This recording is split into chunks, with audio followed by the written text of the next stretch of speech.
Bueno, buenos días y pues, a los que están en Colombia y buenas tardes a los que están en Europa o en otros lugares del mundo. Pues hoy tenemos bueno, no me recuerdo exactamente la sesión, qué número es la 18, 19 de Physics by Drinkers. Y hoy tenemos pues a Oscar Rodríguez. Oscar pues es un compañero pues, de la universidad. Él realizó sus estudios de pregrado en la Universidad Distrital, si no estoy mal. Su maestría la terminó en la Universidad Nacional y actualmente pues está terminando su doctorado también en la Universidad Nacional en el grupo de caos y complejidad. Creo que hoy nos va a contar un poquito, digamos, de lo que lleva de su trabajo de doctorado, creo. Entonces, no es más, pero le doy la palabra a Oscar. Bueno, pues primero que todo, pues gracias por la invitación a este espacio. Pues he visto varias de las charlas y ha sido muy interesante lo que están realizando, las charlas pues muy variadas y todo, y pues de verdad pues, les agradezco que me den la oportunidad de contribuir con lo que yo estoy trabajando. ¿Listo? Entonces, pues sin más, pues la idea de esta charla es hablar un poco sobre cómo calcular o cómo encontrar una forma de calcular los valores propios y los vectores propios del Hamiltoniano spin bosón, que es un sistema bastante utilizado en física. Entonces, primero que todo, pues este sería como el contenido de la charla. Entonces, lo primero es que hay una pequeña introducción en donde pues mostraré algunos de los conceptos claves que necesitamos y que estoy utilizando en el desarrollo del trabajo.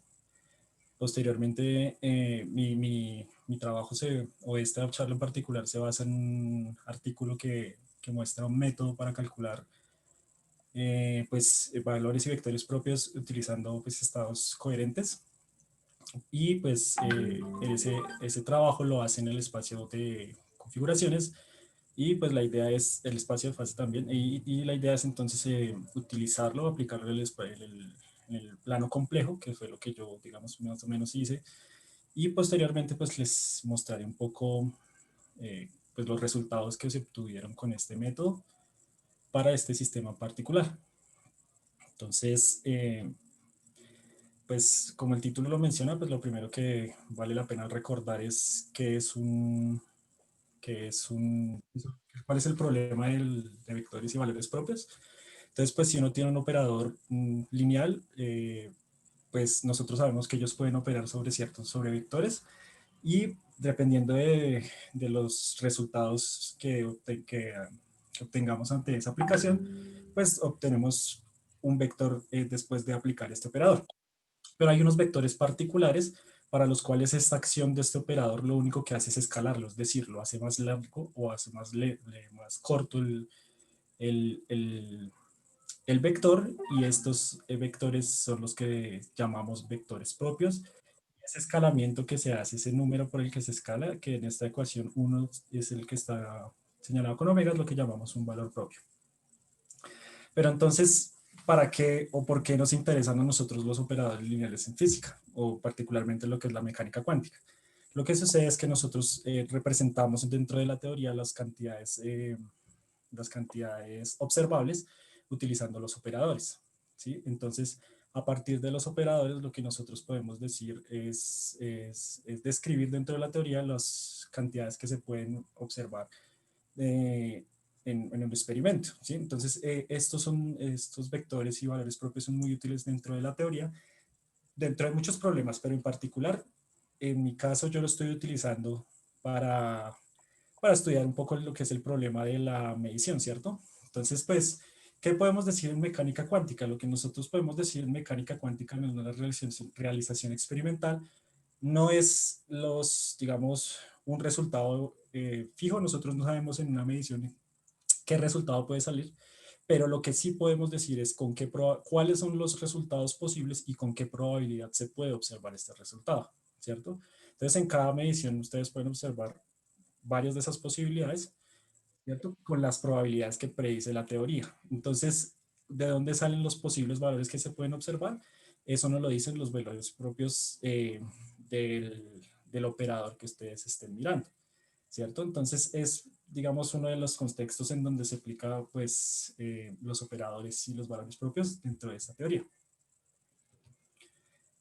En particular, yo estoy interesado en el estudio del sistema Spin-Bosón, que es básicamente un sistema en donde ustedes tienen un nivel, un sistema de dos niveles acoplado a un baño compuesto de bosones.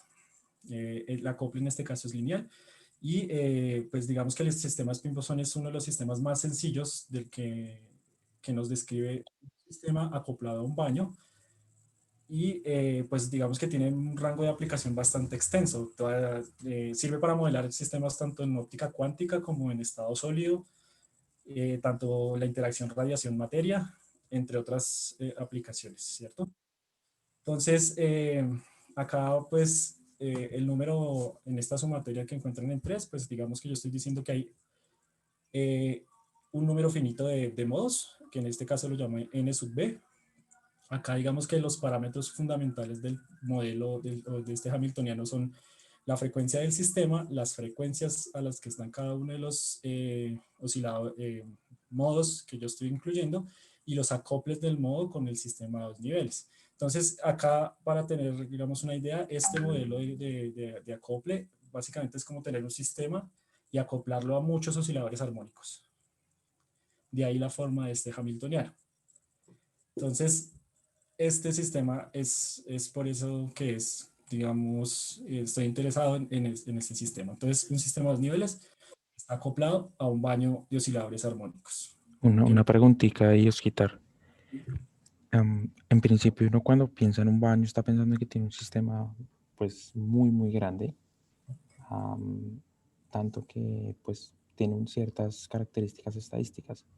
Cuando yo corto eso, te estoy dando cierta estructura. Entonces, no sé si este sea un baño particular con alguna estructura o usted piensa que el N sub P tiene que ser muy, muy grande. Exacto. Entonces, si me permite, ya lo explico más adelante cómo estoy modelando el baño, pero sí hay que darle cierta estructura, porque estos parámetros omega m y gm, pues en principio son arbitrarios, ¿no? Entonces, ¿cómo lo selecciona uno? Ya veremos cómo hacerlo. Bien, para representar un sistema de dos niveles está caracterizado porque hay dos estados que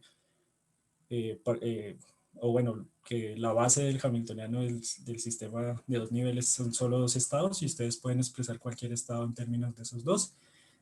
Entonces, pues para hacerse una idea de cómo representar gráficamente cualquiera de estos estados, pues para el sistema de dos niveles existe lo que se conoce como la representación de Bloch, que básicamente nos dice que en una esfera, uno de estos estados puede ser representado como un punto sobre una esfera unitaria, ¿cierto? Entonces, cualquiera de los estados posibles en un sistema de dos niveles está representado como un punto en esta esfera. Si los puntos se encuentran sobre la superficie, sabemos que el estado es puro, y si el punto se encuentra en el interior de la esfera, sabemos que el estado es mezclado. Entonces, esa representación la vamos a usar más adelante para representar pues, los resultados en este trabajo. Bien, entonces lo que estaba preguntando Mauro, pues básicamente, ¿cómo hacemos para modelar el baño? Y existen muchas formas, dependiendo del sistema que uno esté interesado en estudiar, pero pues en principio lo que se necesita para darle, digamos, como esta estructura o seleccionar estos parámetros del modelo es utilizar la función de densidad espectral. La función de densidad espectral tiene toda la información del acople entre el sistema y el baño. ¿Listo? Y en particular para el sistema hamiltoniano que les mostré anteriormente, lo que nos va a decir es cuáles son las frecuencias, ¿cierto? Y cuáles son los acoples que usted debe incluir, de tal manera que este sistema responda a una función de densidad espectral característica, ¿cierto? Entonces, en particular, yo escogí esta, no es la única, pero digamos que esta es la que para mis propósitos es la más conveniente por ahora. Lo que, digamos, caracteriza a un baño, en este caso, la naturaleza de cómo se comporta ese baño, pues son los parámetros que encuentran ustedes en la ecuación 6, y particularmente el exponente al que se encuentra ese exponente S nos dice cómo va a ser, digamos, la disipación en términos de eso. Entonces, si el exponente está entre 0 y 1, pues uno llama subóhmico a ese baño. Si está Si es igual a 1 lo llama óhmico y si es mayor que 1 lo llama superóhmico. Entonces, esta, digamos, es la que me va a permitir como seleccionar los parámetros particulares para un determinado baño. ¿Listo? Se supone, por supuesto, que esta densidad espectral describe el baño cuando hay muchos, ¿cierto? Por eso se dice que es continua. Yo no estoy utilizando todos, pues porque estoy acotando el baño a un número finito de modos, pero pues se supone que en el límite debe dar, pues debe comportarse pues, de acuerdo al caso continuo, que es la ecuación 6. Yo estoy discretizándola tal como muestra la ecuación 5.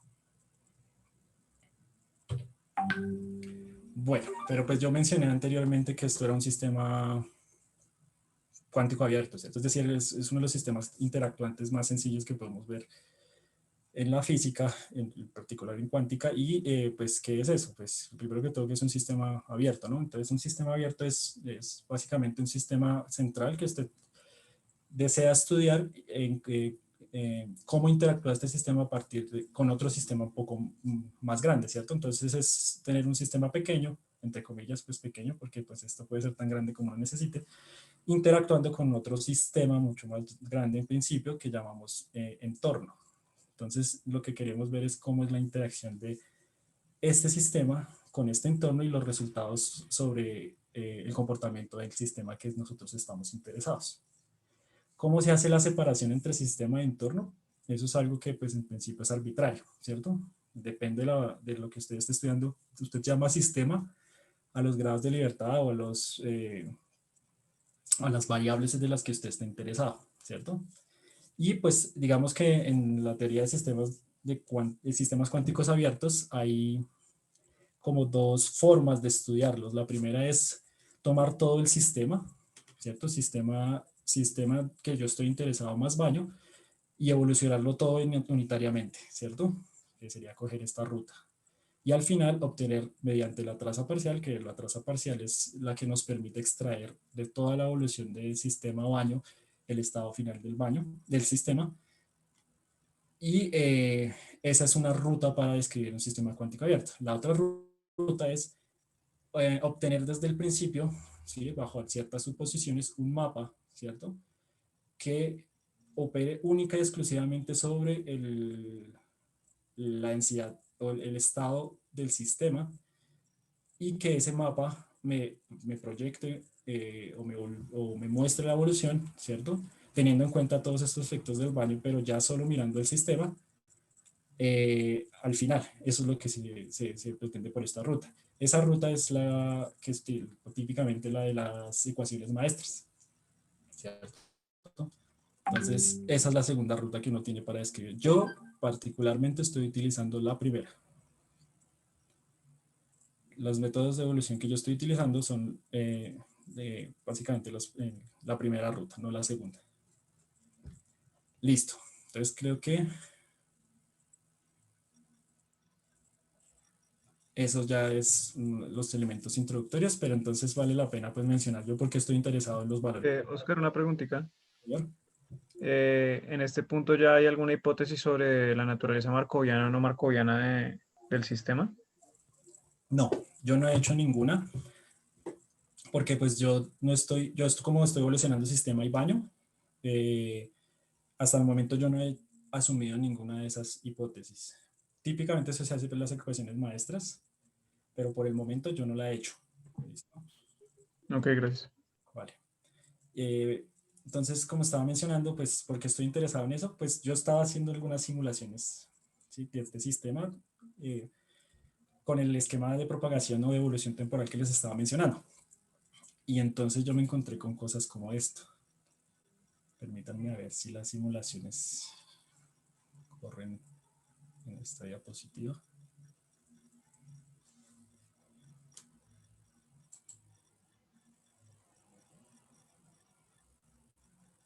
Está un poco lento.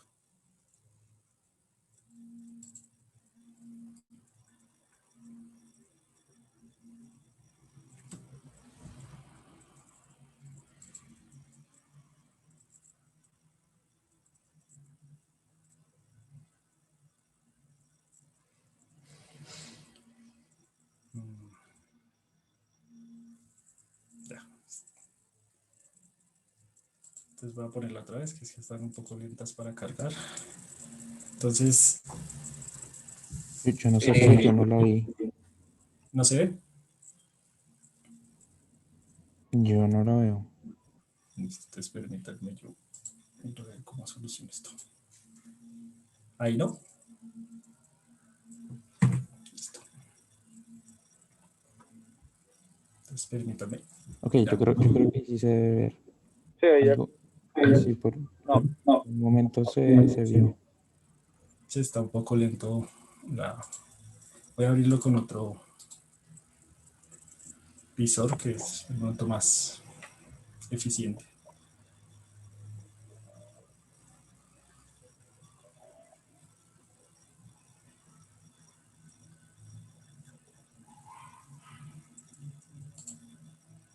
Bueno, pero entonces mientras tanto sí puede haber alguna discusión. Si alguien tiene alguna pregunta, podemos entre todos hablar algo mientras Oscar nos muestra. Entonces, permítanme cambiar el visor. Listo. Oye, solo tenía como un comentario que usualmente como que en todo lado uno siempre dice como este Hamilton es el más sencillo posible, ¿no? Pero eso es más como pues lo usual creo que en física, ¿no? De que realmente uno intenta hacer el modelo lo más sencillo posible, pero la cuestión es, digamos, no me queda tan claro, pues porque no, digamos, ese tipo de sistemas no los conozco, de por qué realmente es el más sencillo, Pues o más simple. en principio es el más simple porque usted solo tiene dos estados en el sistema que usted observa, ¿cierto? Claro, la interacción puede ser tan compleja como uno quiera, pero pues usted, para describir su sistema de interés, usted solo tiene dos. O sea, Oscar tiene solamente un sistema de dos Exacto. niveles. Y pues, exacto. Y ya. Entonces, claro, eso puede ser tan complejo como uno quiera. Y si más, si por ejemplo, si uno está hablando de un átomo, pues todos los estados posibles pues son muchos, ¿no? Entonces, la forma más simple. Hay un lío que yo veo, pues está fuertemente en el baño y en cómo lo describa, porque de todas maneras usted sabe que pues definir poquitas o muchas partículas en mecánica cuántica es raro. En principio, un baño es algo pues, muy grande comparado con el tamaño del sistema, porque tiene algunas propiedades estadísticas que tienen que satisfacerse y las propiedades estadísticas no se satisfacen, no sé, con 10, ¿se me entiende? Entonces, era también por eso mi pregunta. Entonces, yo lo que veo es que Oscar lo que tiene es un sistema súper sencillo, que es lo que está mirando, y el resto es el baño.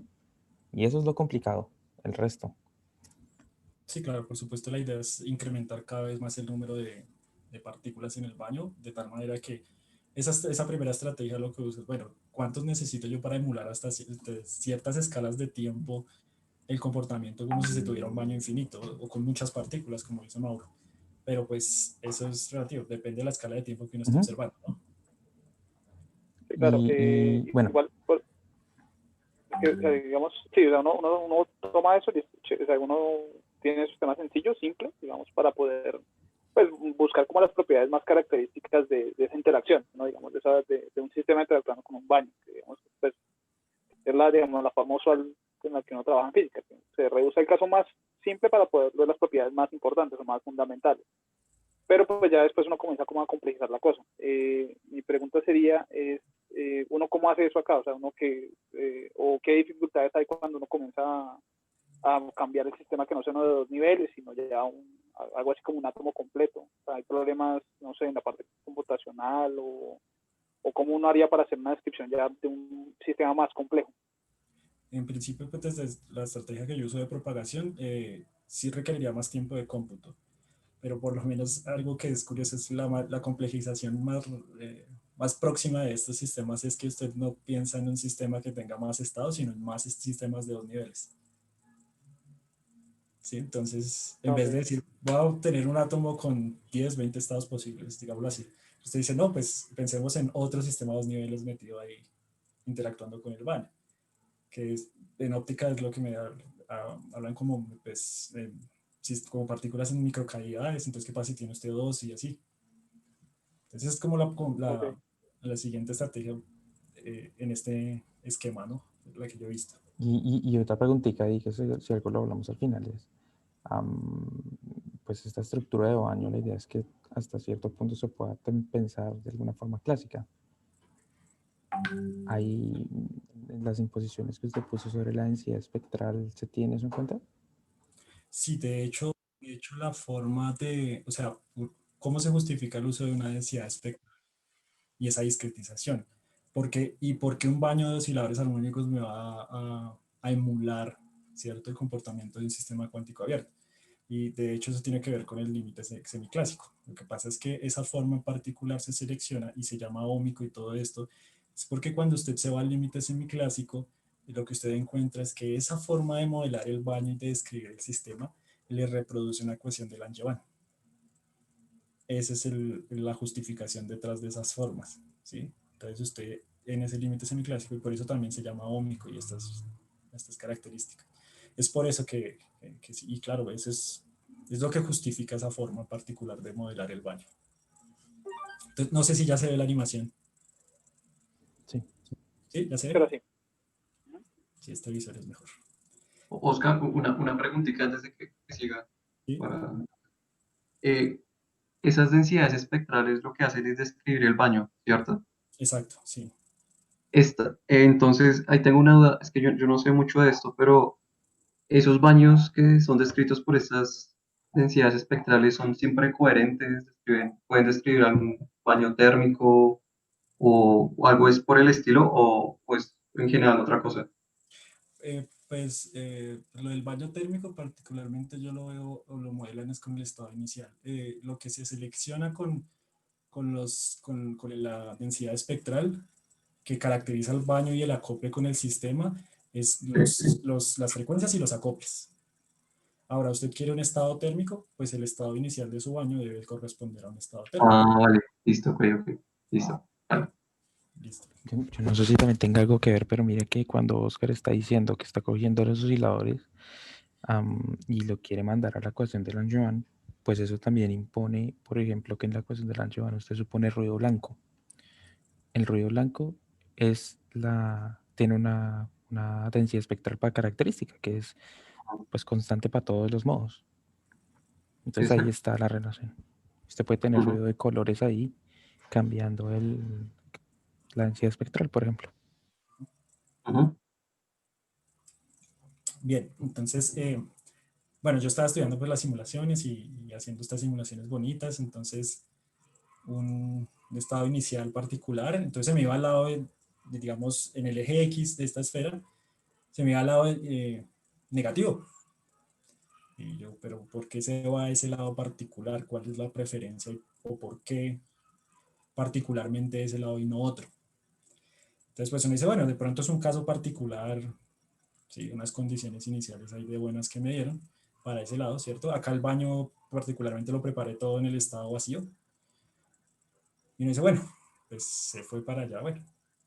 Pero ¿qué pasa con los demás estados? Esta simulación lo que muestra son muchos puntos de la esfera de Bloch para ver cómo se comporta ese sistema con varias condiciones iniciales del sistema de dos niveles. Y lo que encontré es que se me vuelve a ir todos para allá, ¿sí? Entonces se va a ir a esa dirección. Y bueno, y entonces, pero ¿por qué? Para mí era como muy extraño, porque, o pues me surgió la pregunta de por qué se van para ese lado, ¿cierto? ¿Por qué particularmente para el eje X? Y particularmente la parte negativa de este eje. Entonces, esa, digamos, fue como la intención. Entonces, mi primera hipótesis, pues, digamos, yo habiendo estudiado un poquito ya el sistema de niveles y el sistema spin-bosón en particular, para el caso de un nodo, más adelante veremos por qué, pero para mí eso tenía que ver con los valores propios y los vectores propios, ¿cierto? Pues entonces, pero viene la pregunta, y bueno, entonces uno cómo hace para calcular los valores propios y vectores propios de un sistema multidimensional o un sistema bipartito, ¿cierto? Entonces usted tiene una parte que llama sistema y una parte que llama entorno. Y entonces, ¿usted cómo hace eso? Una muy buena pregunta que yo no sabía cómo hacer, ¿cierto? Entonces, afortunadamente existen métodos y ya habían, digamos, algunos trabajos sobre eso. Una preguntita antesito de que pasemos a esto. ¿Eso no tiene una pinta muy grande de tener una estructura como de un atractor? Pues en el límite uno pensaría que eso es un estado asintótico, ¿sí? Y pues si no hubiera el sistema cuántico abierto, pues podría en principio decir, sí, sí existen. En un sistema cerrado, pues eso no es posible, ¿no? pero viendo así uno diría, bueno, sí, de pronto es un sistema, es un estado asintótico particular de esto, de este sistema en particular. Esto, pues, Yo tengo una pregunta con respecto a eso. O sea, digamos así como usted lo tiene, en donde muestra que pues varios estados iniciales le llevan como a puntos, digamos, similares. Uno no puede interpretar que eso sea como el equilibrio. Pues eh, porque usted, digamos, sabe que el equilibrio en principio, digamos, la idea de termalización es que sea independiente de sus condiciones iniciales, ¿no? O sea, usted puede tener, es decir, pongamos el ejemplo de un pocillo, pues el pocillo con agua caliente o con agua fría, digamos, dos extremos completamente diferentes, se equilibran a la misma, o sea, a temperatura ambiente, digamos. Entonces, ¿puede ser esto una idea como de equilibración en algún sentido o no? podría ser, pero digamos que yo estoy asumiendo un baño sin temperatura, ¿sí? Mi baño no es térmico, entonces, eh, y particular yo no, yo digamos, yo los estados iniciales que estoy estudiando particularmente no les defino la temperatura, ¿sí? Ahora, en principio sí se podría pensar así, ¿no? Y si uno tiene, digamos, un baño y le asume un estado térmico y pasar a esto, perfectamente es una termalización. Entonces sí. Solo que en estas simulaciones que yo mostré, el baño está en el vacío y pues la temperatura no... A cero temperatura podría hacerse, pensarse ahí. Sí, Pero sí, digamos, en principio sí. Entonces sería algo... sí, sería lo mismo. ok, vale. Listo. Entonces, bueno, la pregunta era, bueno, ¿cómo se hace ese cálculo? ¿Cierto? ¿Cómo calcular? Porque, bueno, lo primero que a mí se me viene a la cabeza es, bueno, ¿y por qué no entonces representar eso en la base de una base para los sistemas de dos niveles, que ya sabemos que son dos estados, y la base del oscilador armónico para expandir el baño? Y eso funciona muy bien si usted tiene solo un modo, ¿cierto? Pero si usted tiene más modos, esa cosa no funciona muy bien, porque digamos que usted para que le converja el resultado, usted necesita 10 estados del oscilador armónico, por decir algo. Eso es para un modo. Entonces, para el siguiente modo necesita otros 10, ¿cierto? Para los dos necesitaría los dos productos, o sea, 10 por 10. Eso escala exponencialmente dependiendo del número de modos, y pues eso numéricamente pues no es conveniente. Eso no, ¿sí? O sea, imagínense 50 modos, pues sería 10 a la 50, que pues obviamente ningún computador lo va a calcular, ¿cierto? Oscar, una cosa ahí, suponiendo también que el baño no tenga correlaciones, usted no podría reducir esa cantidad utilizando, no sé, matrices dispersas o algo así. Realmente no sé porque no sé cómo coincidiría esos métodos. No los conozco realmente, entonces no sabría responder si sí o si no. Digamos ¿Cómo fue la que pregunta de Mauro, perdón? Pues es que cuando usted tiene estas matrices que está escribiendo Oscar en las fueras de las diagonales, usted le quedan correlaciones, pero realmente el baño no tiene correlaciones. Entonces, esa matriz puede ser muy grande, pero gran parte cero. Entonces, mi pregunta es si uno no puede optimizar ese tipo de métodos utilizando matrices dispersas, por ejemplo. sí, Ah, ok, de pronto sí, depende de cantidades conservadas, yo creo. pues, si esto, por ejemplo, utilizará la aproximación de onda rotante, pues esto se volvería una matriz diagonal en bloques y eso sería mucho más sencillo, ¿cierto? Pero en este caso no, porque yo no estoy utilizando esa aproximación, entonces, pues digamos que no. Sí hay muchas cosas que son cero, pero hay acoples entre bloques, digámoslo así, dentro de esa matriz. Entonces, eso complica las cosas. Entonces, claro, si usted quiere hacerlo con muchos modos, pues esa estrategia como que no le funciona.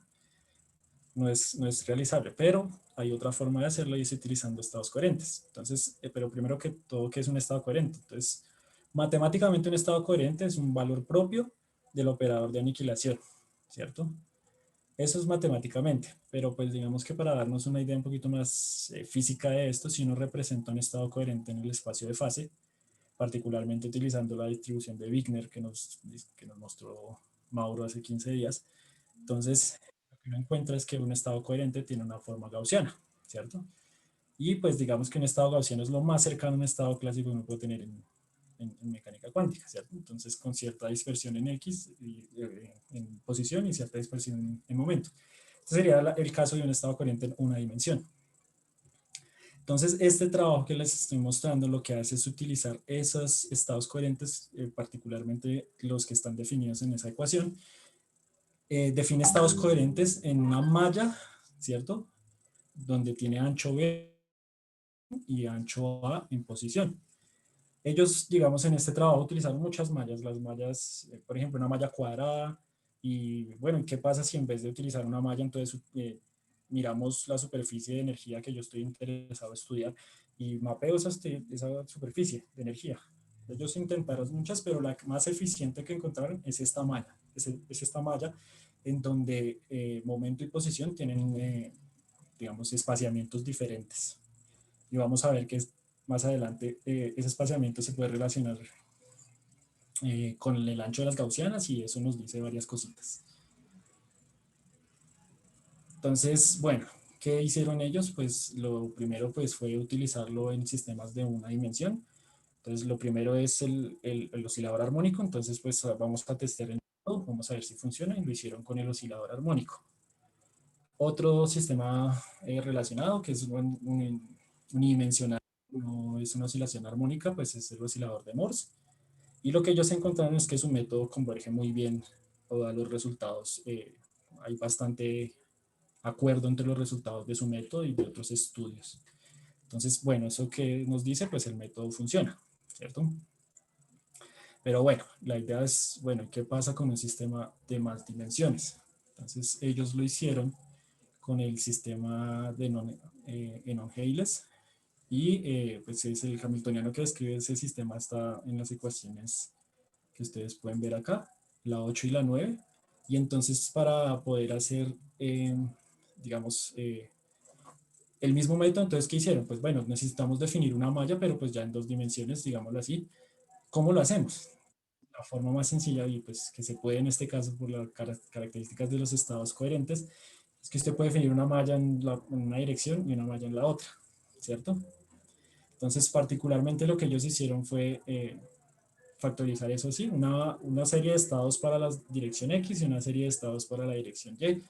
Pero digamos que por las características de este potencial, lo que ellos decidieron fue hacer una estructura, o sea, ubicar los estados coherentes como se ve en la imagen.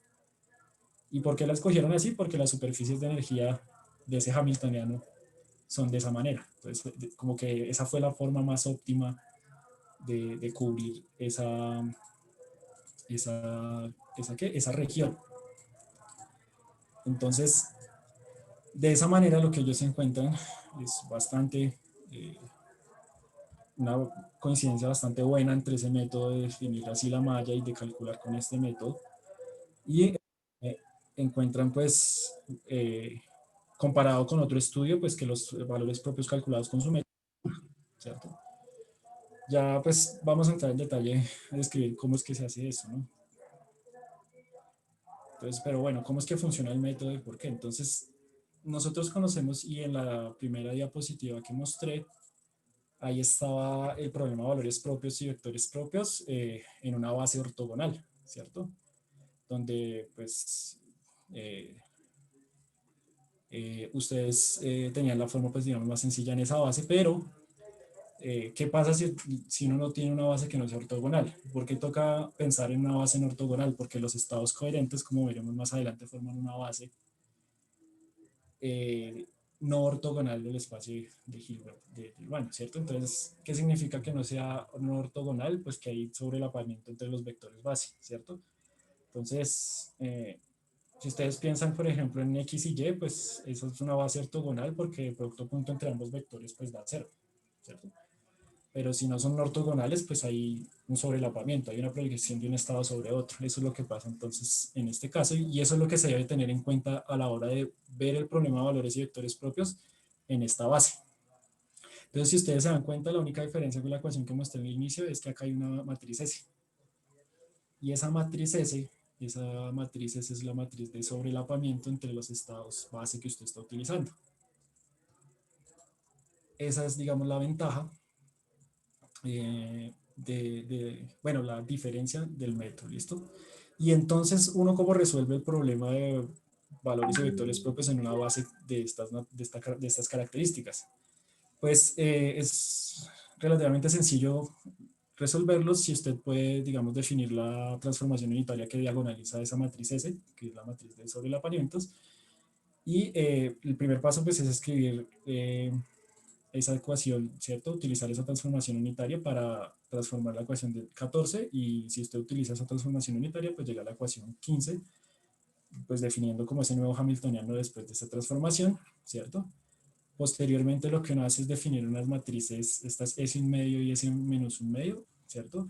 Esas matrices son fáciles de definir porque como la matriz S ya es diagonal, pues sencillamente es coger las diagonales y, por ejemplo, la que dice 1 medio es coger y sacarle raíz cuadrada a todos los elementos de la diagonal. Y con esta transformación, lo que uno puede llegar es a la ecuación 16, que la ecuación 16 lo que nos muestra es sencillamente que usted vuelve a obtener la ecuación de valores propios tal como la conocíamos anteriormente, y entonces usted lo que puede hacer es resolver este sistema con el método que usted quiera, ¿cierto? Y ya con eso usted resuelve el problema de valores propios y vectores propios. Particularmente lo único que hay que diferencia acá es el cálculo de los vectores propios. Acá ya directamente resolver esta ecuación 16 les va a dar a ustedes los valores propios, pero los vectores propios sí toca hacer una transformación que es la que se muestra al final de la diapositiva, que con eso ustedes ya recuperan los vectores propios. Y ese es todo de cómo funciona el problema de valores y vectores propios en una base que no es ortogonal.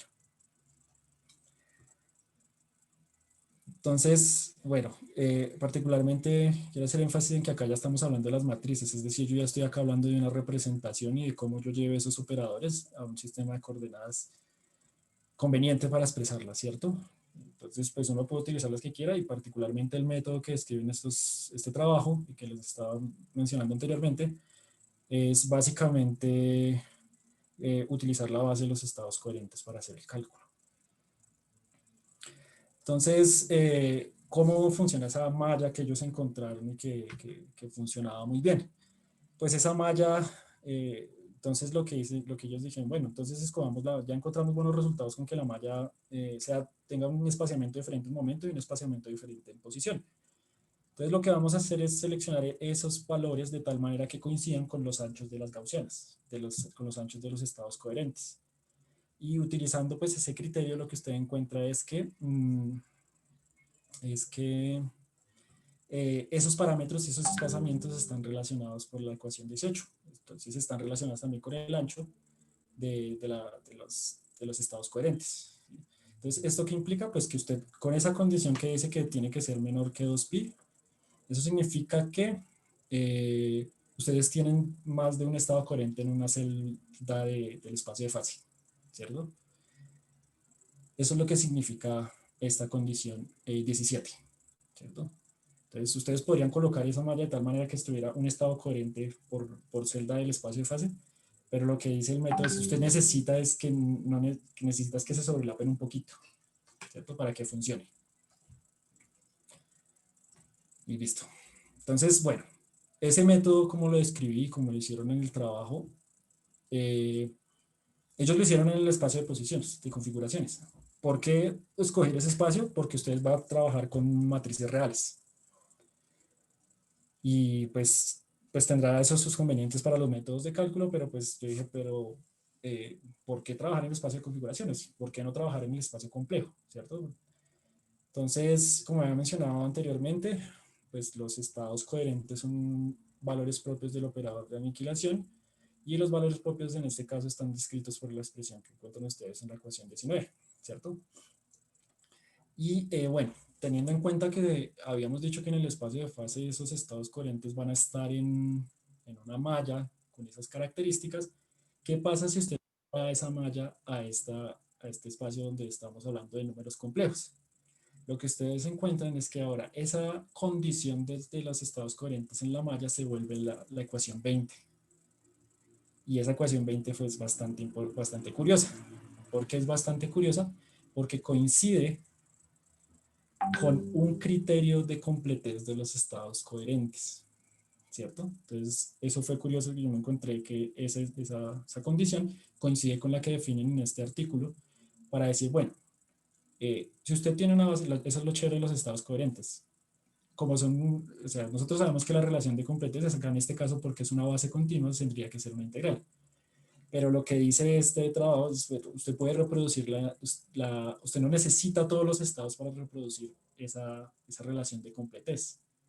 De hecho, si usted tiene un número discreto, ¿sí?, de estados coherentes, usted puede reproducir esa relación de completez.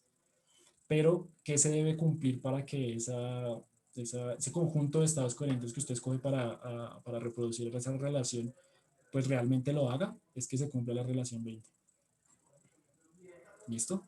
Entonces, si usted escoge eso, usted sabe que ese conjunto de estados coherentes le reproduce a usted la identidad, ¿sí? La relación de completez, lo cual es bastante conveniente porque usted estaría diciendo que no necesita todos los estados, todos los posibles, sino algunos para que se reproduzca la relación de completez. Y eso es bastante positivo, sobre todo pues para los propósitos del cálculo. ¿Listo? Entonces, bueno, uno una vez encuentra estos criterios y dice, bueno, esto va a funcionar, entonces yo puedo trasladar todo este método al estado, pues,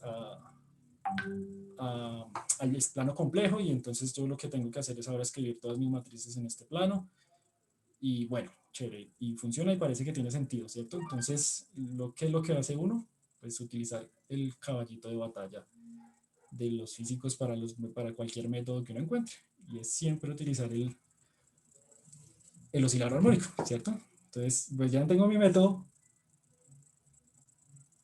Pues miremos a ver si funciona el oscilador armónico. Si no funciona con el oscilador armónico, ya listo. No funciona y ya. Pero pues ese es como el primer test, ¿no? Y pues eso fue lo que yo hice. Y afortunadamente obtuve estos resultados, ¿cierto? En donde sí me coinciden con los valores propios del oscilador armónico. Es decir, digamos, este método en el plano complejo funciona, ¿cierto? Entonces acá quiero hacer énfasis de que yo indique la parte imaginaria, porque como estoy trabajando con matrices complejas, pues en principio va a obtener números complejos, pero como se dan cuenta, la parte imaginaria acá prácticamente es despreciable. Dependiendo del número de valores propios que uno quiera calcular, pues se necesita una malla o muchos más estados, y miren que pues en el estado 11 ya me empieza a bajar la convergencia, ¿cierto? Entonces como que ya empieza a fallar. Entonces, si usted necesita más valores propios más grandes, pues ¿qué tiene que hacer? Utilizar más estados coherentes. Pero al principio pues funciona, entonces eso es bueno. Pero pues yo no quiero estudiar sobre el oscilador armónico, ¿no? Porque pues para el oscilador armónico ya hay muchos métodos y se puede resolver analíticamente, entonces ¿para qué? ¿Cierto? Entonces lo que yo estoy interesado es resolver o es utilizar este método para calcular en un sistema bipartito, en donde yo tengo una parte que llamo sistema y una parte que llamo baño. Particularmente como mi baño está compuesto por osciladores armónicos y modos de esa manera, pues entonces yo y mi sistema que estoy estudiando es un sistema de 2 niveles, pues básicamente lo que uno puede pensar es, bueno, voy a utilizar la base del sistema de 2 niveles para expandir el sistema de 2 niveles, pero para expandir el baño lo que voy a utilizar es estados coherentes. Y estados coherentes multidimensionales dependiendo del número de modos que yo estoy incluyendo en mi baño. Entonces, si tengo dos modos, necesito estados coherentes de 2 dimensiones, y si tengo 10 modos, pues de 10, y así sucesivamente. Y pues entonces esos estados formarían una base, y cada vector base de ese espacio pues estará descrito por la ecuación 21, ¿cierto? Entonces un estado base, digamos, de esta base que estoy proponiendo para utilizar y para calcular, pues tendría la forma 21. Entonces, miren que el phi sub n expande el sistema, el espacio de Hilbert del sistema, mientras que los z sub k expanden el sistema, expanden el espacio de Hilbert del baño. Entonces, ¿qué significa eso? En términos, digamos, del cálculo, pues que yo tengo que definir ahora una matriz, ¿cierto? ¿Y cómo debo escoger yo estos baños? ¿Cómo debo escoger yo esos estados coherentes en varias dimensiones? Para que el método funcione. Pues la idea es que cada uno de esos reproduzca la identidad en su subespacio, ¿cierto? Entonces lo que yo hago es escoger una malla para cada uno de los modos, de tal manera que esa malla pueda hacer una buena aproximación de la identidad o que se cumpla, se satisfaga la relación de completez en esa parte, ¿cierto? De tal manera que al final pues yo pueda expresar la identidad como el producto tensorial de todas esas bases, ¿cierto? Entonces si cada uno de los modos cumple la relación de identidad, entonces para el conjunto completo pues se va a cumplir también la relación de identidad. Que eso básicamente significa que yo en el método cuando lo implemento, entonces lo que tengo que hacer es escoger una matriz, ¿cierto? Que tenga m filas, donde cada fila es el número de estados coherentes que yo estoy utilizando, y nb columnas, y cada una de las columnas las lleno, ¿cierto? Con los estados coherentes que cumplen, con una malla de estados coherentes para cada uno de los modos. ¿Listo? Eso es básicamente lo que ahora toca hacer para implementar este método a la hora de calcular estados, valores y vectores propios de un sistema bipartito, como lo estoy describiendo acá en esta diapositiva.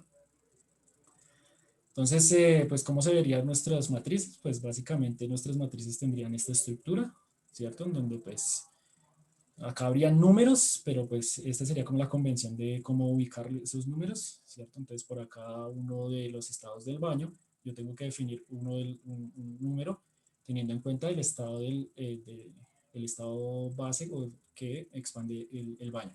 Entonces, eso es lo que nos dice esta matriz. Y así se verían todos los operadores utilizando esta representación. En particular, la matriz sobre el apareamiento, en este caso se vuelve una matriz diagonal en bloques, en donde cada uno de esos bloques está hecho de una matriz de sobre el apareamiento de los estados coherentes, ¿cierto? Entonces, esta es importante porque es la que vamos a utilizar, ¿cierto? En el método. Si ustedes recuerdan la ecuación que les mostré para el problema de valores y vectores propios en una base no ortogonal, pues esa matriz S es muy importante. Entonces, por eso es importante tenerla, o tener claridad de cómo se vería esa matriz. Listo. Entonces, eso significa, ya tenemos, digamos, como los ingredientes, ya sabemos cómo expandir el método para ahora calcular esos estados o para aplicarlo para un sistema bipartito. Entonces, ahora me gustaría mencionar algunas características de simetría que tiene el sistema spin-bosón. Entonces, una característica importante de este sistema, que a mí me interesa muchísimo, es que este sistema es invariante entre operaciones de paridad, y en particular es simétrico en cuanto a la inversión de la coordenada z menos z. ¿Y eso qué consecuencias tienen para el sistema? ¿Cierto? Que sea invariante ante esta transformación. Lo que significa eso es que usted puede expandir el sistema o puede descomponer el espacio de Hilbert completo del sistema más baño en dos subespacios, uno que es par y uno que es impar. Porque como la simetría se conserva, ¿cierto? Digamos, el operador de paridad conmuta en este caso con el hamiltoniano, entonces eso significa que esa cantidad va a ser una cantidad conservada, así que un estado par va a ser par siempre y un estado impar va a ser impar siempre. Entonces, esa descomposición me permite separar el espacio de Hilbert en dos subespacios, uno par y uno impar, ¿cierto? En donde el par está compuesto por la sección par del baño, sección par del sistema y la sección par del baño. Sección par impar del baño, sección impar del baño, y el sistema y la sección impar es al contrario, intercambiándolos. Entonces piénsenlo así, esto, si pensamos en la paridad, esto haría más por más da más, menos por menos da más, o sea que al final eso sería más. Y acá en el impar pues sería al contrario, entonces más por menos da menos, y por eso es que eso daría menos, y por eso es que llamamos esa parte impar.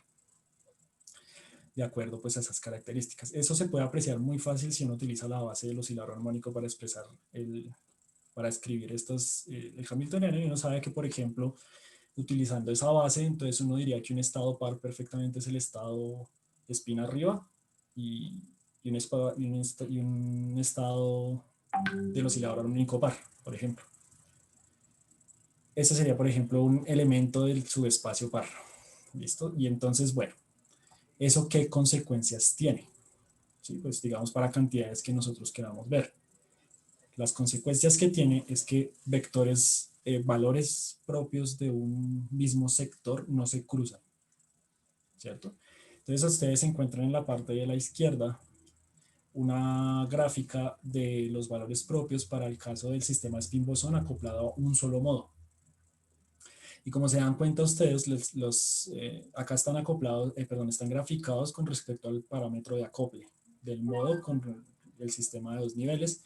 Y lo que ustedes se dan cuenta es que niveles del mismo sector no se van a cruzar. ¿Listo? Entonces, rojos con rojos no se cruzan. ¿Listo? Azules con azules no se cruzan. Pero a rojos y azules no hay lío. ¿Listo? Entonces, esa es una consecuencia de esta separación, digamos, en estos sectores. ¿Qué muestra la imagen de la derecha? La imagen de la izquierda la obtuve utilizando la base del oscilador armónico, que funciona muy bien porque es solo un modo. ¿Qué muestra la imagen de la derecha? El método que les estoy describiendo, ¿cierto? Utilizando estados coherentes. Esa imagen de la derecha es el resultado que obtuve con este método utilizando estados coherentes y afortunadamente pues coincide, ¿cierto? Quiere decir que el método me funcionó en este caso. Oscar, una pregunta ahí. En los puntos en los que se cruza, es porque, bueno, uno que puede hablar sobre la paridad en esos casos. De un estado, por ejemplo, si usted pone un estado en términos de eso, si en el punto de que se cruza, pues sí. Si eso significa que, si bien los estados, yo puedo separar los estados base de esa manera, eso no significa que uno no pueda tener estados que no sean ni par ni impar, ¿cierto? Entonces, claro, los estados que uno utilice inicialmente no necesariamente tienen que cumplir eso, ¿cierto? Y de hecho eso es bastante importante que no sean así para ciertos propósitos. Pero eso significa que usted no necesariamente distingue entre estados pares y impares. Usted puede tener como, por ejemplo, las funciones normalitas, funciones pares, funciones impares, y otras que ni par ni impar, ¿cierto? Entonces acá también pasa lo mismo. Y no hay alguna relación extraña solamente mirando los puntos de corte, por ejemplo, en donde usted puede empezar a pensar que hay alguna ley, no sé, de relación entre G y E para los puntos de corte nomás. Eso sería chévere, no lo he mirado, la verdad no lo he revisado. Sería pues, interesante mirarlo, no, pero digamos yo no he explorado eso, pues digamos que sí, no me parecen, o no me parecieron, pero pues sí es una buena pregunta. Pero sí, no, la verdad no lo he explorado, pero pues vale la pena mirarlo. Listo, entonces bueno, entonces ahí chévere, funciona, afortunadamente. Entonces este cálculo funciona, entonces ahora lo que hice fue, bueno, afortunadamente este método se supone que yo lo quiero implementar con más modos y efectivamente lo pude hacer. Y acá lo que ustedes obtienen es estas dos gráficas muestran un símil, un análogo a las gráficas que mostré anteriormente. Digo que es un análogo porque ustedes acá no pueden graficar con respecto a los acoples, ¿cierto? Porque ustedes tienen muchos modos, ¿cierto? Acá por lo menos son 5. Entonces lo grafico contra el acople del primero, del segundo, pero, ¿cierto? Eso entonces no se podría, pero lo que sucede es que acá en la función de densidad espectral que yo utilizo para modelar y extraer las frecuencias y los acoples, hay un parámetro que nos dice o que nos mide de alguna manera el acople global del baño con el sistema de 2 niveles, y ese es el alfa que yo les mostraba en las ecuaciones de la densidad espectral. Así que ese alfa juega como un papel similar al del acople de todo el baño, ¿cierto? Entonces eso sí lo puedo graficar y lo que ustedes encuentran es esto, ¿cierto? Entonces, pues siempre hay un cambio bastante significativo en cuanto a la estructura de los valores y vectores propios, bueno, los valores propios acá, pero miren que se siguen viendo los cruces, ¿cierto? Hay un decaimiento, pues digamos, con respecto al acople. Esas son, digamos, cosas comunes que comparten, pues, estas gráficas, ¿no? Entonces, pues, lo siguiente, pues, fue, estas se obtuvieron, si no estoy mal, esto es cuando, para un baño ómico, ¿cierto? Eso significa que el S en esa densidad espectral es 1. Entonces, también lo hice para un baño subómico, ¿cierto? Y, digamos que obtuve esta estructura para ese caso. Otra vez los cruces, lo mismo, digamos la diferencia significativa puede ser en los valores en los que se encuentran los valores, los valores propios, pero pues digamos que vale la pena compararlos, ¿cierto? Entonces lo que uno encuentra es que, por ejemplo, comparando el subómico con el ómico, lo que uno encuentra es que el ómico pues tiene un decaimiento mucho más rápido comparado con el subómico. Acá estoy graficando es con respecto a SWC, que no sé si lo mencioné, pero eso es una frecuencia de corte, ¿cierto? Que se utiliza dentro de la densidad espectral, ¿cierto? Y eso se utiliza es porque, pues, digamos que ahí la densidad espectral dependía de W a la S, ¿cierto? Pero pues si uno tiene eso así, pues todas las frecuencias crecen indefinidamente, ¿cierto? Entonces lo que hace esa frecuencia de acople es decir que para cierta frecuencia que yo elija, pues decae, ¿cierto? Con eso se evitan los problemas la catástrofe en el ultravioleta. Y bueno, entonces ahí tenemos pues como la comparación entre esos niveles, ¿cierto? Y acá entonces lo que hice fue comparar qué pasa cuando ustedes tienen 10 modos comparado con el caso de 5 modos. Entonces pues los estados base se parecen, pero ya uno mira más adelante, pues nada que hacer, ya empezamos a cambiar, digamos, eh, pues los niveles, ¿no? Ya se ven más afectados por el número de modos que tenemos en el baño. Y pues lo que se ve es que en la medida que usted incrementa el número de modos en el baño, pues los niveles se van separando. Esos pares de niveles se van separando. Tal como se va a mostrar acá, que es el caso más grande que pude utilizar y es el caso de 50 modos.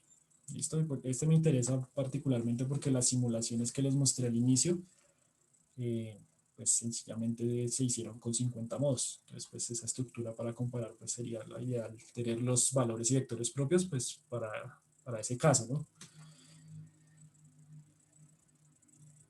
Bueno, ¿y qué pasa entonces con los vectores propios? ¿Qué consecuencias tiene la simetría de paridad que les mencioné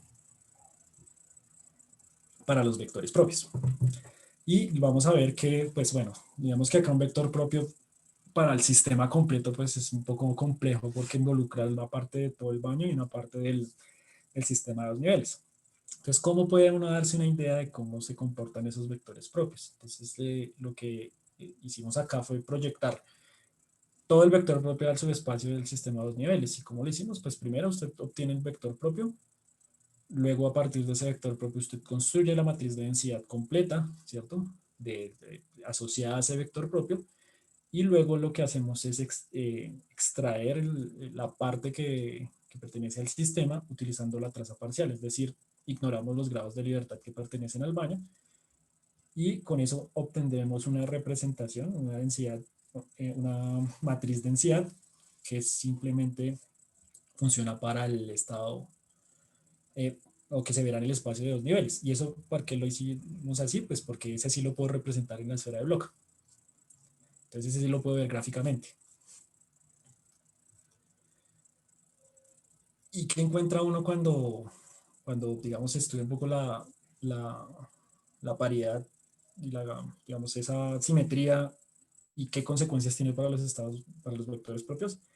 Lo que uno encuentra básicamente es que todos los vectores propios en esa representación que mencioné, es decir, en la esfera de Bloch, o sea, haciendo esa proyección de todo el vector propio al espacio de Hilbert del sistema de dos niveles, y representando eso en en la esfera de Bloch, lo que uno encuentra es que todos caen en el eje X, lo cual es bastante curioso. Es decir, todos los vectores propios van a tener esa representación en la esfera de Bloch. Es decir, todos caen en el eje X. Puede ser en la parte positiva del eje X, puede ser en la parte negativa del eje X, pero todos van a estar ahí. Entonces, eso fue digamos, lo que les mencioné al principio, que a mí, digamos, como que me llamó la atención, me motivó como decir, bueno, eso de que se vaya a la parte izquierda de la esfera logis precisamente al eje X, es posible que tenga que ver con los vectores propios. Y este es el argumento. Eso fue lo que me hizo pensar que esa era la razón. ¿Listo? Porque como todos caen ahí, ¿cierto? Entonces, si uno de los vectores propios, si todos están a la izquierda, pues evidentemente toda evolución va a ir hacia allá, ¿cierto? Y sobre todo en este caso, pues, digamos que alguien mencionó que podía ser pues como una termalización, entonces pues en ese caso pues la energía tendría que ver con la energía, ¿no? Entonces ese fue el argumento que pues digamos encontré, y eso significa que todos caen en esa dirección. Y entonces lo que uno encuentra es que esos se van alterando con respecto al acople, ¿sí? Es decir, yo sé que todos caen en el eje X, ¿cierto? Todos, absolutamente todos los vectores propios utilizando esa representación van a caer ahí, Pero ¿qué pasa cuando yo incremento el acople? Cuando no tengo acople, ustedes ven que hay unos que van a la izquierda, unos que van a la derecha y así, ¿cierto? Acá, pues digamos que esta es una visión simplificada, pues como todos caen en un eje, pues por eso utilicé solo un eje para representar los vectores propios. Entonces, lo que uno encuentra es que con el acople, la longitud de esos vectores se simplifica. Miren que en la medida que el acople es mayor, el vector propio del estado base, ¿cierto? Asociado, o la representación del vector propio asociado al estado base es hacia la izquierda, ¿cierto? Y es el que tiene mayor longitud. Eso quiere decir que es el que predomina más, ¿cierto? Bueno, uno ya va incrementando la copia y se va. Este es el caso de un modo, pero eso se acentúa más cuando ustedes incrementan el número de modos. Que sea ómico o subómico, yo no encontré una diferencia significativa, pero si se dan cuenta es más pronunciada la importancia del vector base cuando ustedes tienen más modos. Y y recordemos que esos apuntan en la esfera de Bloch hacia la izquierda en el eje X. Bueno, la parte negativa del eje X. Subómico un poquito más lento, que era lo que habíamos dicho, ¿cierto? Ya hemos encontrado que en un entorno subómico pues va a ser un poco más lento ese comportamiento comparado con el ómico.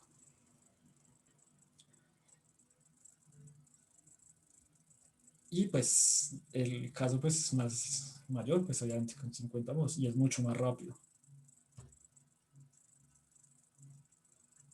Entonces pues obviamente acá falta todavía pues argumentar un poco mejor por qué esa representación funciona y si eso está realmente relacionado con la evolución temporal, pero pues digamos que hasta acá pues para mí es precisamente que con el acople esa importancia de ese vector base es mucho mayor comparado con los otros y por lo tanto ese es el que guiaría la evolución temporal. Y de esa manera eso implicaría porque todos se van hacia la izquierda, ¿cierto? Bueno, llamo izquierda, pero bueno, otra vez es la parte negativa del eje X en la esfera de Bloch y solo en esa parte, ¿cierto? Es decir, no hay componente ni Y ni Z.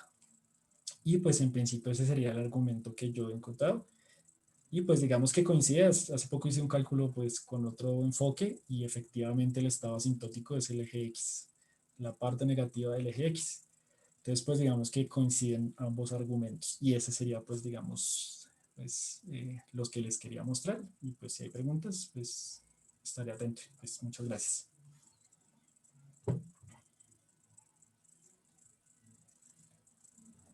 No, Oscar, muchas gracias. Estuvo Ok, muy interesante. Me gracias, parece Oscar. que estuvo muy chévere y yo creo que va a dar pie para que haya bastante discusión.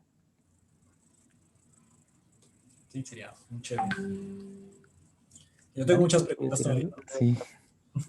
No sé si pues darle espacio pues a los participantes de pronto de una pregunta. Dieguito debe tener alguna pregunta por ahí.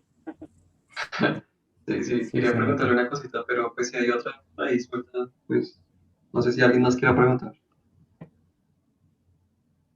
Mm, Bueno, mientras tanto, entonces voy a hacer mi pregunta y los demás pueden ir pensando. Eh, Oscar, yo tengo ahí una pregunta, no sé, tal vez lo menciono, pero se me escapó o me distraje, yo no sé, pero digamos, eh, lo que yo interpreto de todo ese asunto es que haciendo, digamos, un análisis matemático, entre comillas, llego a estas conclusiones de, bueno, porque hay una dirección referencial al final de la evolución. Pero digamos, en un sentido más físico, no, yo no puedo simplemente reducir el argumento a que entre más modos haya, hay más canales de coherencia en el sistema, de alguna forma, entonces los estados excitados del spin simplemente van a tener más formas de decaer. Entonces, en la dinámica a lo largo del tiempo, pues el estado base se va a quedar quieto porque no está excitado, pero los demás al estar excitados simplemente van a encontrar más formas de caer o algo por el estilo. No sé si estoy mal. No, sí, digamos que lo primero que a mí se me ocurre es, pues ese es el estado de mínima energía. Claro, Eso no le ocurre. Pero digamos que lo que me hacía pensar a mí que no era totalmente cierto o que tenía mis dudas era que las primeras simulaciones lo que yo encontraba es que no se iba completamente a menos X, o sea, al vector completamente largo, sino era una componente en el eje X, pero no era totalmente menos uno, digámoslo así, que es el estado del dos niveles con menor energía, ¿cierto? Ujú. Entonces, claro, queda la pregunta, pues sí, evidentemente si acá lo que estamos hablando es disipación, el Estado tiene que ir al estado de menor energía, ¿cierto? La pregunta es, ¿cuál es ese estado? Mm, ok. Entonces, eso era lo que yo tenía, lo que yo decía, bueno, es importante responder eso, ¿cuál es ese estado y si realmente es el que estoy pensando? Pero claramente el argumento de la energía y evidentemente de la coherencia, y pues este no es un caso de coherencia particular, pero pues acá predomina la disipación, pero pues claro que ese es el argumento principal. Ok, ok, entiendo. Vale, vale. Ujú.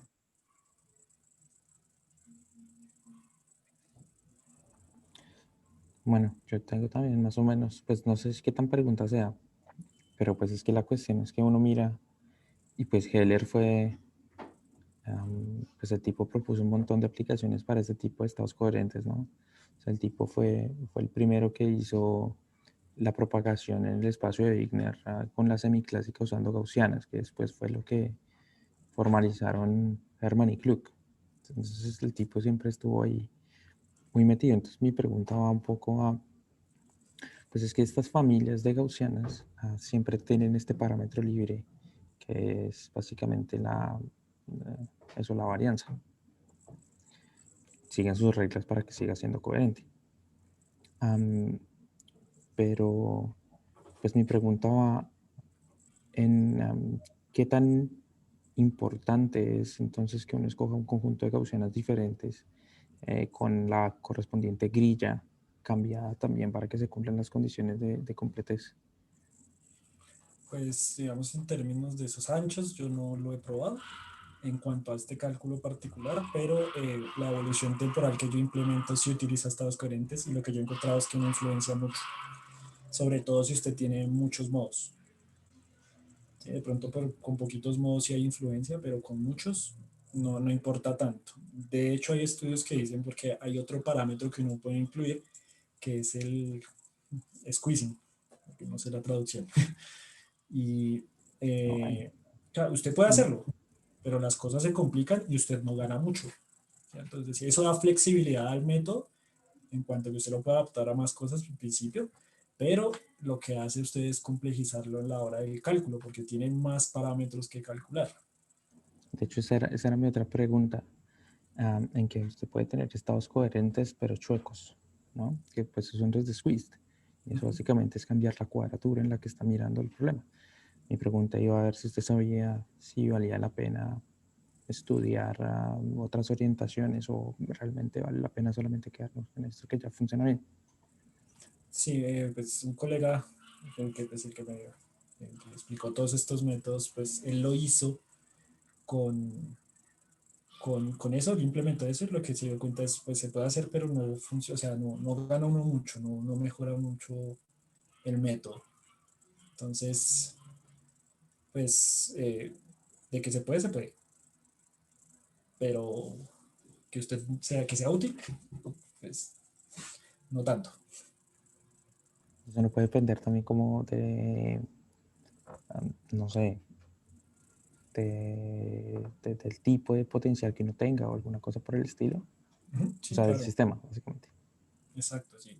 La primera forma que estos, digamos, en este trabajo que estoy utilizando de referencia acá, utilizaron, digamos, para ubicar los estados gaussianos, pues fue la superficie de energía. Entonces, pues si la superficie de energía es muy compleja y tiene detalles muy finos, no sé, pues de pronto el squeezing sí funciona, sí sería útil. Pero pues creo que pues yo me atrevería a decir que por fuerza bruta funcionaría mejor. Meta más estados coherentes y ya. Puede ser, ¿no? Pero pues tocaría mirar para cada caso cómo funciona. Claro. Bueno, ¿alguna otra pregunta?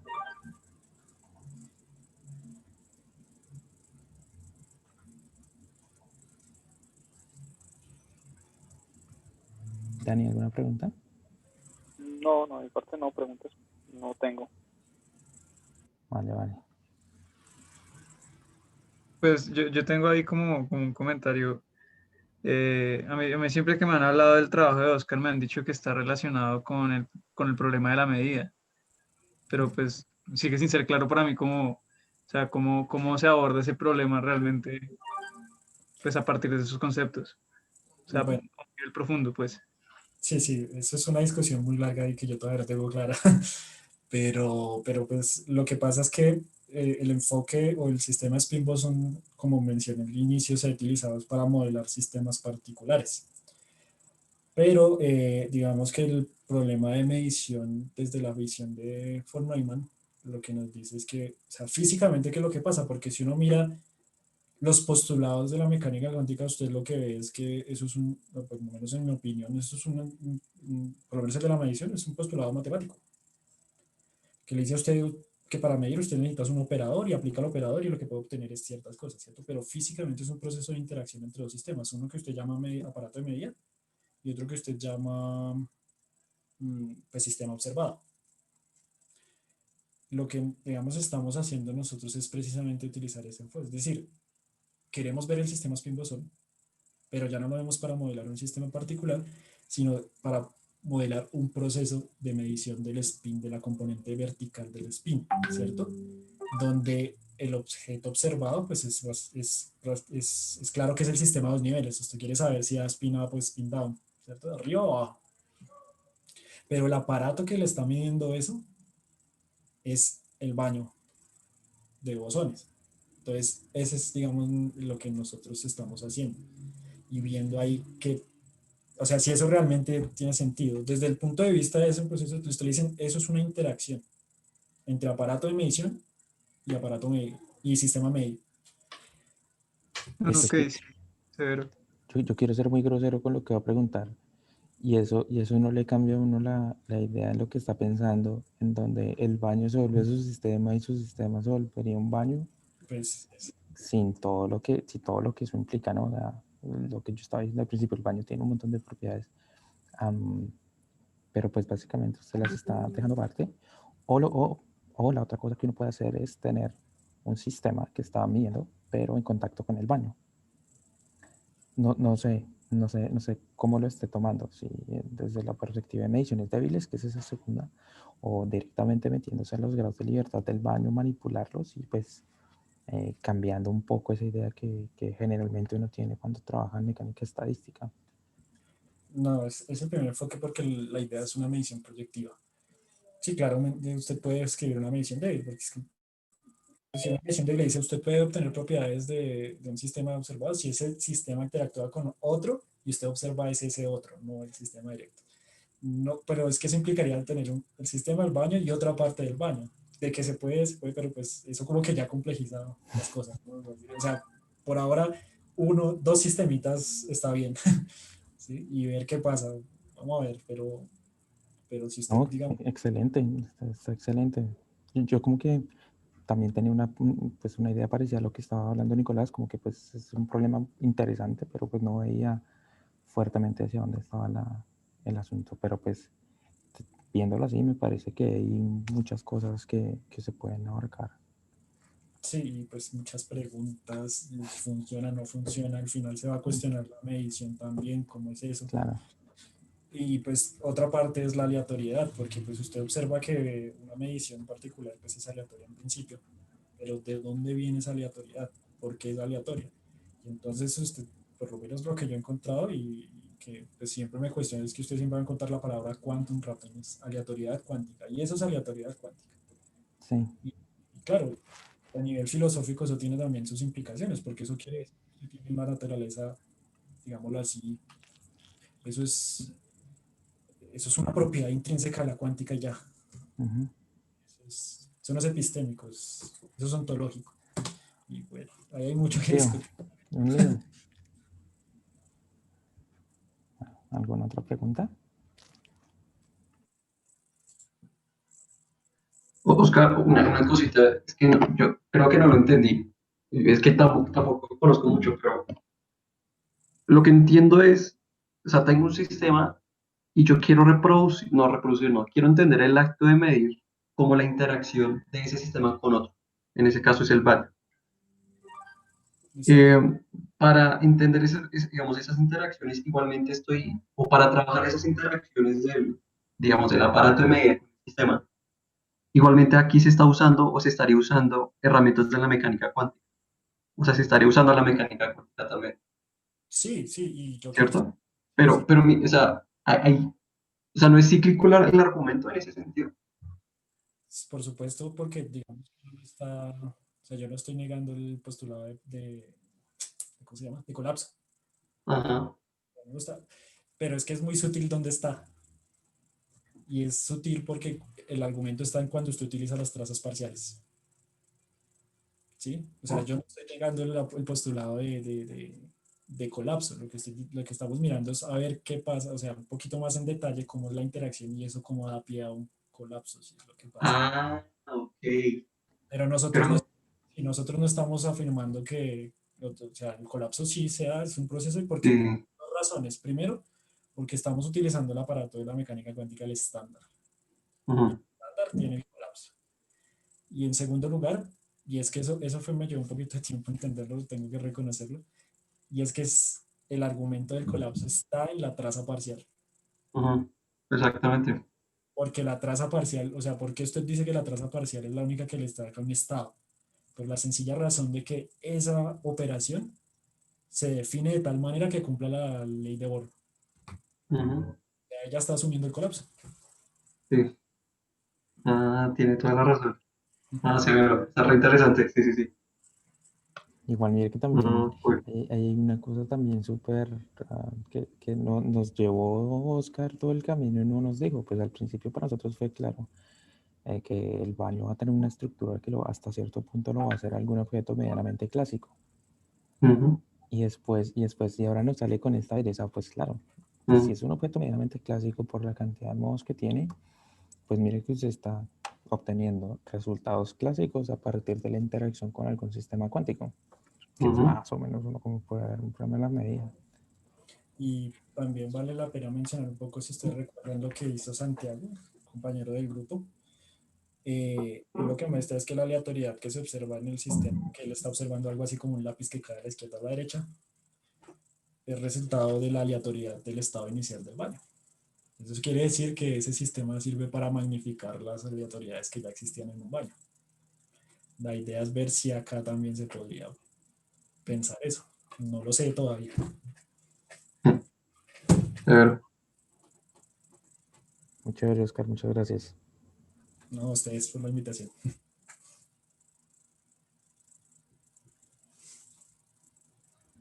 Mm, Yo creo que le toca a Dani cerrar.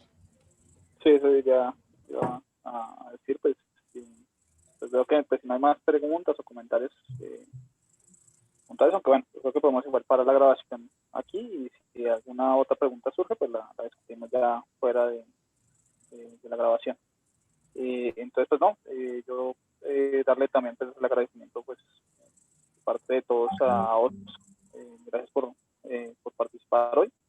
Estuvo chévere, chévere la, la presentación.